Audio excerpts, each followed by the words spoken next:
meaning of life. The meaning of life. He said, now, Bishop, now that is mighty heavy for a Monday morning. Can you come a little bit lighter than that to get me started off in my week? Well, good morning, everybody. It's time for Morning Manna, and I have a word for you on this morning, dropped in my spirit. Want to deal with the meaning of life. The meaning of life. Now, that is a heavy topic. It is, but I think we can deal with it a little bit. We won't get through everything, of course, not something as deep as that. But I do think we can hit just a little bit of a surface to give you the text, the talk, the takeaway in this morning's manna. How was everybody? Hope your weekend was a good weekend. You had a good weekend. Put it in the chat area, greet some people, and then I'm going to get right into the word on this morning. You can already be turning to Ecclesiastes 9 and 10. You know, if I'm going to talk about the meaning of life, we got to hear from Solomon. So go ahead and turn to Ecclesiastes 9 and 10 and Ecclesiastes 3:11. But before we get into all of that, let's greet some people and get into the word on this morning. Did you make it to church in time yesterday? Did you make it on time? Did you put your clocks ahead? Are you feeling a little groggy this morning, still working with that hour you lost? Good morning, Erica. How are you on this morning? Brenda, how are you? Ella, how are you? Minister Sant, how are you on this morning? Gloria, how are you? Diane, how are you? Joya, how are you on this morning? You know, the meaning of life. Elder Jan, how are you on this morning? Anna, how are you on this morning? Pamela, Dawn, how are you guys on this morning? I'm dealing with the meaning of life. I want you to put that in the chat area. Did you get to church on time? You know, the little small things in life, not this heavy thing you're about to deal with on this morning, Bishop. Good morning, Vicky. How are you? Brother Nesbitt, how you doing on this morning? Verena, how are you?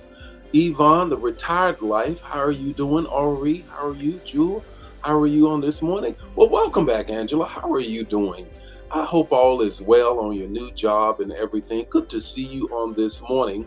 The meaning of life. Did you make it to church on time? I'm talking about the service that you intended to go to now. If you go to a church that has two services and you were a little early for the second service, that meant that you missed first service because you didn't put your clock ahead.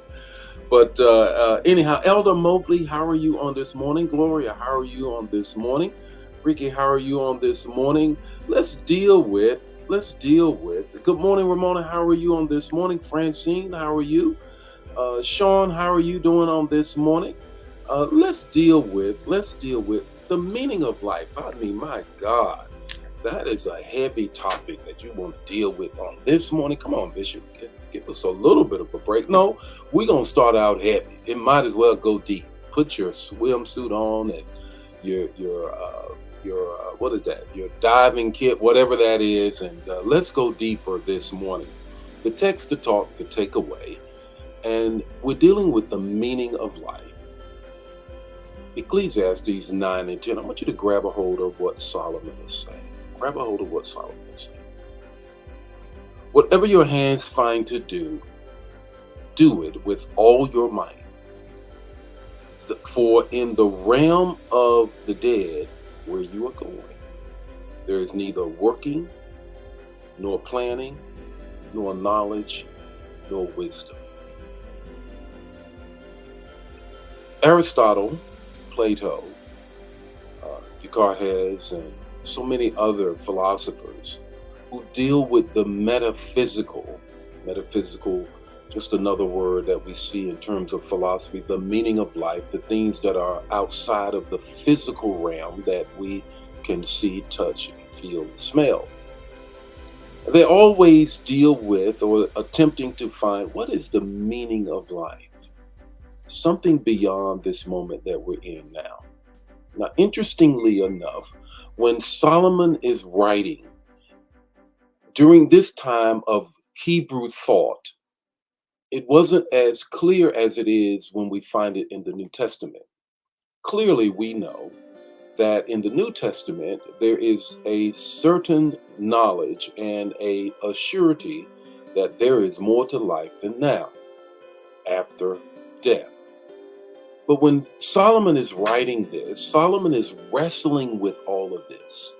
And he raises this question. He raises this metaphysical question. Whatever your hands find to do, you do it. Do it with all your might. Now, why? For in the realm of the dead, where you are going, there is neither working nor planning nor knowledge nor wisdom. It's almost as if he's saying it's over. It's over. Do what you need to do. Find what you need to find here and now. Now, I want to give you three things that I hope will illuminate and give you revelation with respect to what Solomon is trying to get over to us. The first thing you have to do is find yourself. Find yourself. You say, okay, all right, I got that. May not be as easy as you think. It takes some reflection. It takes some self-development. It takes some deep dives into the real you. And you got to tell everybody when you discover the real you. But you have to first find yourself. What is the core? What are your values? What are your values? Second thing is align yourself. Align yourself. Once you grab a hold of that, then you need to align yourself.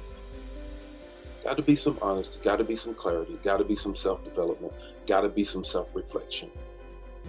But then align yourself. After you align yourself, the journey is not over.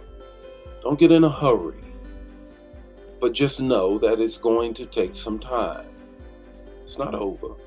Because the longer you live, the more you grow, hopefully. And the more you evolve. All right.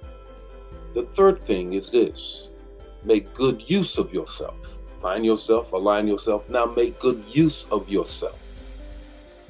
Solomon said it well. Whatever your hands find to do,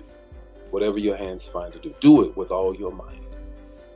I have found that in my journey, in my 65 years, that I am finding myself even more each and every day. There are some things that I have clearly and an alignment to because I have found myself with respect to certain things, but I'm still discovering myself. What's your takeaway this morning? Your takeaway is this. The meaning of life is a quest because God put eternity in your heart. Ecclesiastes 3:11. Because he dropped eternity in your heart, you'll always have a quest, a journey. You're on an odyssey to get to where God is taking you. The Lord be with you today. His face shine upon you, give you peace. If this bless you, bless somebody else. Don't keep it to yourself. I hope it wasn't too heavy for you. I'll see you tomorrow morning with more morning. God bless you.